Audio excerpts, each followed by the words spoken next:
አሰላሙ አለይኩም ወራህመቱላህ። ዛሬም ድንቅና አስተማሪ በሆነ ታሪክ ተመልሰናል። ይህንን ድንቅና አስተማሪ ታሪክ እስከ መጨረሻው ድረስ ይከታተሉ።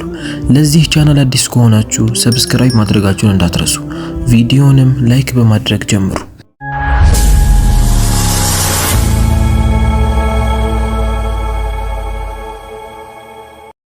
ራቅ ባለ መንደር ላይ አንድ ኑራ የተባለች ልጅ ነበረች። ይህች ልጅ የምትኖረው ከምስኪን እናትና አባቶቿ ጋር ነበር። እናት ቤት ውስጥ የሰዎችን ልብስ በማስተካከል የተቀደዱ ልብሶችን በእጇ በመስፋት የተወሰኑ ገንዘቦችን ታገኛለች። አባቷ ኢብራሂም ደግሞ መንገዶችን በማጽዳት እንዲሁም ቆሻሻዎችን በማንሳት በሚያገኘው ትንሽ ገንዘብ ልጃቸው ከሰው በታች እንዳትሆን ያደርጓታል። ኑራ በትምህርት ቤት ጓደኞች ነበሯት። ጓደኞቿ ሁሉ ባለሀብት ናቸው።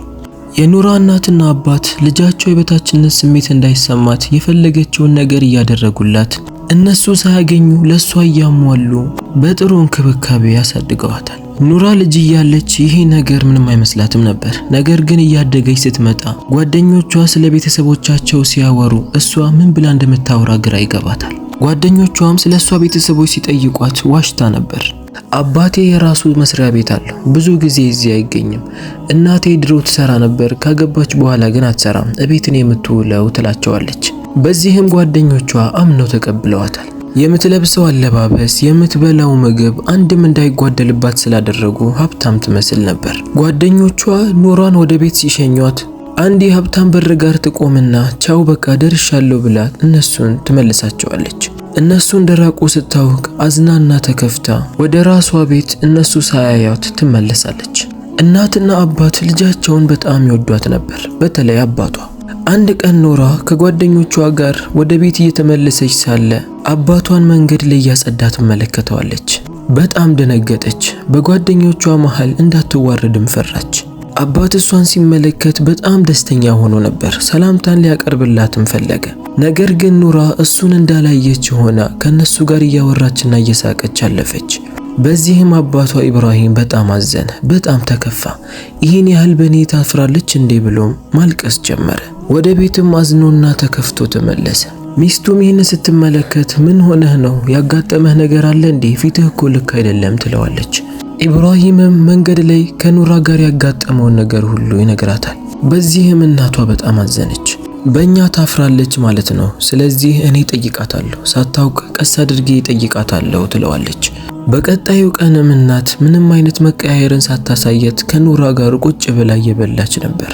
ኑራ ትምህርት ቤት የምትሄድበት ሰዓት ደርሶባት ተጣድፋ እየበላች ነበር። በዚህ መሃልም እናት ትላንት መንገድ ላይ ያገኘሽው ሰው የለም እንዴ ብላ ትጠይቃታለች። ኑራም አዎ ምንም አይነት ሰው አላገኘሁም፣ ከጓደኞቼ ጋር ነው ወደ ቤት የተመለስኩት፣ ነገር ግን በመንገድ ላይ ያገኘሁት ሰው የለም ትላታለች። እናትም አባትሽን መንገድ ላይ አግኝተሽው አታውቂም እንዴ? ስራው እኮ በዛ መንገድ ላይ ነው ትላታለች። ኑራም ምንም እንዳልተፈጠረ እያስመሰለች አዎ አባቴን አግኝቼው አላውቅም፣ በዛ መንገድ ስመለስ አንድ ቀንም አግኝቼው አላውቅም ብላ ትክዳለች። በዚህ ሰዓትም እናት ምናልባት አባቷን አላየችውም ወይም ደግሞ እኔን እየዋሸችኝ ሊሆን ይችላል ብላ አሰበች። ኑራም ምግቧን በልታ ከጨረሰች በኋላ የትምህርት ቤት ዕቃዋን አዘጋጅታ ወደ ትምህርት ቤት ትሄዳለች። ኑራ ከሄደችም በኋላ እናት ከባሏ ኢብራሂም ጋር ቁጭ ብላ ማውራት ጀመረች። ኢብራሂም አሁንም ድረስ ልቡ እንደተሰበረ ነበር። ሚስቱም ኑራን ጠይቃት እንደነበረና አባቷን መንገድ ላይ እንዳላየችው እስካሁንም ድረስ አይተው እንደማታውቅ እንደነገረች ትነግረዋለች። ኢብራሂም እንደምንም ምናልባት ከጓደኞቿ ጋር ስታወራ አላየችኝም ይሆናል የሚለውን ነገር ራሱን ለማሳመን መሞከር ጀመረ። ቀናቶችም አለፉ። የኑራም ጓደኞቿን ስታይ የእነሱን ህይወት መመኘት፣ እናቷ አዳዲስ ልብሶችን እንድትሰፋላት ጓደኞቿ ላይ ያየችውን ነገር ሁሉ እየመጣች እናት አባቷን ታስቸግር ጀመር። እናትና አባቷ አንድም ቀን እምቢ ብለዋት አያውቁም። እናት ሌሊቱን ሙሉ ቁጭ ብላ በእጇ ለልጇ ልብስን ትሰፋላት ጀመር። አንድ ቀንም ጎረቤታቸው የምትገኝ አንድ ባለሀብት ሴት ነበረች። ይህች ሴት የኑራ እናት ልብስን እንድትሰፋላት ትጠይቃታለች። ኑራም ያለምንም መሰላቸት በጥሩ ሁኔታ በተባለችበት ቀን ልብሱን ሰፍታ ታደርሳለች። ልብሱንም ይዛ ወደ አዘዘቻት ጎረቤቷ ቤት ትሄዳለች። ጎረቤቷም ልብሱን ለብሳ ተመለከተችው። የኑራ እናት ጥሩ አድርጋ ብትሰራውም እሷ ግን አልወደደችውም። ምን አይነት የሚያስጠላ ልብስን የሰፋሽልኝ? እንደዚህ አይነት ልብስ የምለብስ ይመስልሻል እንዴ? አለቻትና ልትከፍላት የተስማማችውን ብር መሬት ላይ በትናባት ወደ ውስጥ ትገባለች። የኑራ እናትም ልቧ በጣም ተሰበረ፣ በጣም አዘነች። ይሄን ያህል ለፍታ ሰርታላት ነገር ግን ምስጋና ቢስ በመሆኗ በጣም አዘነች። መሬት ላይ ማገንብሳ ብሮቹን ለቀመች። ወደ ቤትም አዝና መመለስ ጀመረች። ነገር ግን በመንገድ ላይ ሳለች ልጇን ኑራ ከጓደኞቿ ጋር አብራ ስትሄድ ትመለከታቸዋለች። እየተቀላለዱ ሲያወሩና ሲስቁ ድምጻቸው ከፍ ያለ ስለነበረ ይሰማል። የኑራ እናት ከኋላ ሆና እየተመለከተቻቸው ነበር።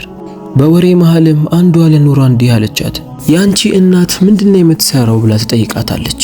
ኑራም የኔ እናትማ ከዚህ በፊት እንደነገርኳችሁ ትሰራ ነበር፣ በአባቴ መስሪያ ቤት ውስጥ ትሰራ ነበር። ነገር ግን ከተጋቡ በኋላ ስራው በጣም ቀለል እያለና ትርፋማ እየሆኑ ሲመጡ አባቴ እሷን ስራ እንድታቆምና እቤት እንድትቀመጥ አደረገ ትላቸዋለች።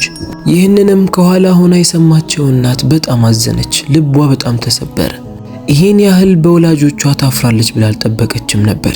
የኑራ ጓደኞች እሷ የተናገረችውን ነገር አምነዋት ነበር።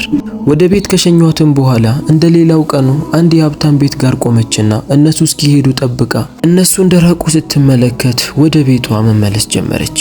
እናት ይህንንም ነገር ከሩቅ ሆና አስተውላለች። ኑራ ምንም ሳይመስላት ወደ ቤቷ ገባች። እናት ምንም አላለቻትም ነበር። ነገር ግን ውስጧ ተሰብሮ በጣም አዝና ነበር። ከኢብራሂም ጋር ራሱ ብዙ አላወራችም። ይህንንም ያስተዋለው ኢብራሂም ምን ሆነሽ ነው? ያጋጠመሽ ነገር አለ እንዴ ብሎ ጠየቃት። እሷም በተራዋ ያጋጠማትን ነገር ሁሉ ነገረችው። ኢብራሂም አሁን ከዚህ በፊት ያጋጠመው ነገር እውነት እንደሆነ አወቀ። ልጃቸው ኑራ በጓደኞቿ መዋረዷን ፈርታ በቤተሰቦቿ ላይ ፍርሃት እንዳላት ገባቸው። ነገር ግን አሁንም ቢሆን ሊናገሯት አልፈለጉም። እሷ የምትፈልገውን ነገርና የበታቸው የማያደርጋትን ነገር ያለምንም መሰሰት ያደርጉላታል። አንድ ቀን እናት ትዕዛዝ ተሰጥቷት ሌሊቱን ሙሉ ስትሰራ ዋለች። ጠዋት ላይም ኑራን ጠራቻትና እንዲህ አለቻት፣ ይህንን ልብስ ፋጢማ ጋር ይዘሽ ሂጂ፣ እሷ ናት ያዘዘችኝ። ዛሬ ወገቤን ስላመመኝ መሄድ አልችልም አለቻት። ኑራ ይህንን ስትሰማ በጣም ደነገጠች። ምክንያቱም ፋጢማ ማለት የጓደኛዋ እናት ነበረች። እናቴ ሆይ እኔ ወደዛ ቤት መሄድ አልፈልግም አለች። እናት ለምን? እኔ እኮ ወገቤን ስላመመኝ ነው። እሺ አሞኝ ልሂድ አለቻት። ኑራን በስተመጨረሻ እሺ በቃ እኔ እሄዳለሁ ትላትና የሰፋችውን ልብስ ተቀብላ እያዘነችና ጓደኛዋ ስታያት ምን እንደምትላት ግራ እየገባት ወደ ቤቷ መሄድ ጀመረች። በጣም ፈርታ ነበር። በቃ መጨረሻዬ ነው ብላም ታስባለች። እየፈራችም ወደ ጓደኛዋ ቤት ደረሰች። በሩንም አንኳኳች። በሩን የከፈተችው የጓደኛዋ እናት ነበረች። የማን ልጅ ነሽ? ምን ፈልገሽ ነው ወደዚህ የመጣሽው ብላ ጠየቀቻት። ኑራም አንገቷን እንዳቀረቀረች የኢብራሂም ልጅ እንደሆነችና እናቷ ይህን ልብስ ሰፍታ እንድታደርስ እንደጠየቀቻት ለጓደኛዋ እናት ትነግራታለች። እናትም እንዴ እሷ ናት እንዴ ብላ ልብሱን ተቀብላ ልትገባ ስትል ከኋላዋ የኑራ ጓደኛ እየተመለከተች ነበር። ኑራን ስትመለከታት ኑራ መጣሽ እንዴ ብላ በደስታ ወደ ቤቷ አስገባቻት። እናትም ከልጇ ጋር የምትተዋወቅ አልመሰላትም ነበርና በጣም ተደሰተች። ኑራ በቃ አለቀልኝ ብላ ፈርታ ነበር። ጓደኛዋም ሰልማ ምን ሆነሽ ነው? ያዘንሽና የተከፋሽ ትመስያለሽ አለቻት። ኑራም አዎ ከዚህ በፊት የነገርኳችሁ ነገር ሁሉ ውሸት ነው። የኔ እናት የተቀደዱ የሰዎችን ልብስን የምትሰፋው፣ አባቴ ደግሞ መንገድን የሚያጸዳው። እስካሁን የነገርኳችሁ ነገር ውሸት ነው። አሁን ይሄ ነገር ጓደኞቼ ዘንድ ቢታወቅ እኔን ይንቁኛል፣ በእኔም ያሾፉብኛል። አሁን ስለታወቀብኝ ለዛን ያዘንኩት አለቻት። ጓደኛዋም ሰልማ አረ ኑራ ሰው እንዳይሰማሽ እንደዚህ እኮ አይባልም። አንቺ እኮ የተቸገርሽ አትመስይም፣ ሀብታም ነው የምትመስዪው። ይህ ማለት እናትና አባትሽ በጣም ይወዱሻል ማለት ነው። እነሱ ሳያገኙ ላንቺ ግን በደንብ ይለፋሉ ማለት ነው። በእንደዚህ አይነቱ እናትና አባት ልትኮሪ እንጂ ልትሸማቀቂ አይገባም እያለች ጠጋ ብላ ኑራን ታባብላትና ትመክራት ጀመር። ሰልማም ሌሎቹ ጓደኞቻችን ይህን ነገር ራሳቸው ሳይደርሱበት በፊት አንቺው ራስሽ በግልጽ ብትናገሪ ጥሩ ነው አለቻት። ኑራም ሐሳቡ ቢከብዳትም በሐሳቡ ትስማማለች። የተወሰነ ሰዓት ከሷ ጋር ካሳለፈች በኋላም ወደ ቤት ትመለሳለች። ይሄ ነገር ጓደኞቿ ዘንድ ሲታወቅ ምን እንደሚሏት፣ በምን አይነት መንገድ መልስ እንደሚሰጧት፣ ከዛ በኋላስ ከነሱ ጋር እንዴት እንደምትሆን እያሰበች ወደ ቤት መመለስ ጀመረች። ወደ ቤት ስትገባ እናቷ የተቀደደ ልብስን እየሰፋች፣ አባቷ ደግሞ ለዓመታት የለበሰው ጫማው ተበጥሶበት እሱን ለማስተካከል ደፋ ቀና ሲል ተመለከተቻቸው። ዞር ብላ ደግሞ ራሷን ስትመለከት በጣም ውብና የሀብታም ልጅ ትመስል ነበር። ውስጧንም ነካትና ወደ እናቷ ጠጋ ብላ እናቴ ሆይ ወገቤን አመመኝ ያልሽው ስራው በጣም ያደክማል እንዴ ብላ ጠየቀቻት። እናትም ለመጀመሪያ ጊዜ ልጇ ይህንን ጥያቄ በመጠየቋ በጣም ተገረመች። ፈገግ ብላም እንዲህ አለቻት፣ አንቺን የሚያስደስትና ጥሩ የሚያደርግሽ ይሁን እንጂ የኔ ሐዘንና ልፋት ድክመት ሁሉ ደስታ ይሆናል አለቻት። ኑራም በእናቷ መልስ በጣም አዘነች። ቀጥላ ወደ አባቷ ጋር ጠጋ አለች። አባቷ በዝምታ ጫማውን እያስተካከለ ነበር። አባቴ ሆይ እስከ መቼ ድረስ ነው እንደዚህ እየደከምክ የምትሰራው አለችው። አባትም በልጁ ጥያቄ ፈገግ አለና አንቺ ብቻ በሰላም ኑሪልኝ እንጂ ለአንቺ የማደርገው ነገር ሁሉ ድካም ሳይሆን እርጋታ ነው አላት። ኑራ የእናቷና የአባቷ መልስ በጣም አስገረማት። ለካ ይህን ሁሉ ዓመት ሲለፉና ሲደክሙ የነበረው ለራሳቸው ሳይሆን እሷን ከሰው በላይ ለማድረግ ከጓደኞቿ አንሳ እንዳትታይ የበታችነት እንዳይሰማት ነበር። ነገር ግን እነሱ ላይ ያደረገችው ነገር አግባብ እንዳልሆነ አወቀች። ውስጧ ተሰብሮ ምንም መናገር አቅቷት ወደ ክፍሏ ገባች። አልጋዋ ላይም ተኝታ ማልቀስ ጀመረች። ለካ እስካሁን ድረስ ይህን ያህል የሚያስቡልኝ እናትና አባት እያሉኝ ነው በእነሱ የምሸማቀቀው አለች። ጠዋት ላይም እየፈራች ወደ ትምህርት ቤት ሄደች። ለጓደኞቿ የመጣው ይምጣ እንጂ ሁሉንም ነገር ለመንገር ወስናለች። ጓደኞቿም እሷ ዘንድ ተሰበሰቡ። ሰላምታም ከተለዋወጡ በኋላ ኑራ ነበረች ወሬውን የጀመረችው። ጓደኞቼ እስካሁን ስለኔ ቤተሰብ የነገርኳችሁ ነገር ሁሉ ውሸት ነው። የኔ አባት በትልቅ መስሪያ ቤት አይደለም የሚሰራው መንገድን መጥረግና ቆሻሻን ማንሳት ነው። ከትምህርት ቤት ስንመለስ ብዙ ጊዜ ሲያጸዳ የምናገኘው ሽማግሌ የኔ አባት ነው። እናቴ ደግሞ የሰዎችን የተቀደዱ ልብሶችን እየሰፋች፣ አንዳንድ ጊዜ ደግሞ ሰው ሲፈልግ ልብስን እየሰፋች ትሸጣለች። እንደዚህ ሀብታም የሚመስለው እነሱ ለኔ ተጨንቀው ስለሚያደርጉልኝ ነው እንጂ ኖሯቸውና ከራሳቸው ተርፎ አይደለም ማለችና ሁሉንም ነገር እውነታውን ነገረቻቸው። ጓደኞቿም ይህን ሲሰሙ በመጀመሪያ እርስ በእርስ ተያዩ። ከጓደኞቿ መካከልም አንዷ እንዲህ አለች፣ ታድለሽ ያንቺ እናትና አባት በህይወት አሉ።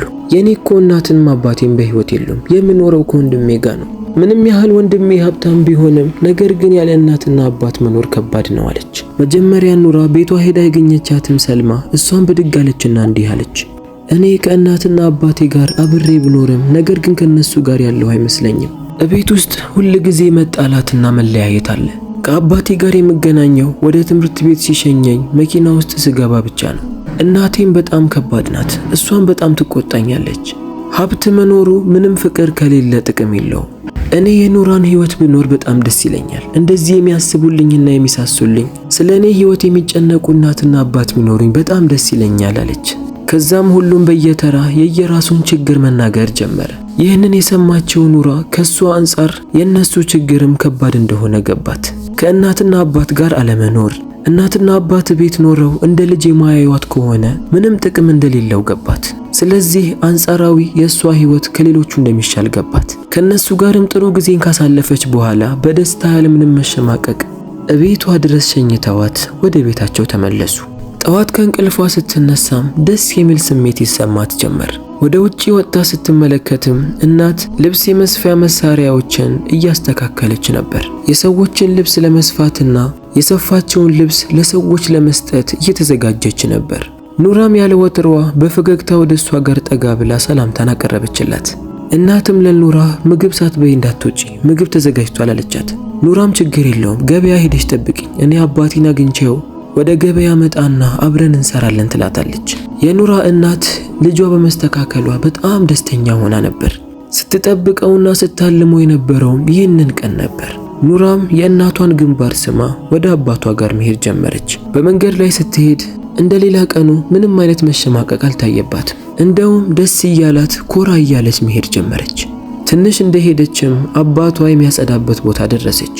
አባቷ ጎንበስ ብሎ እንደሌላ ቀኑ መንገዶችን እያጸዳና ቆሻሻን እየለቀመ ነበር። ኑራም አባቷ እንዲያያት ብላ ወደሱ ጋር ጠጋ ብላ ቆመች።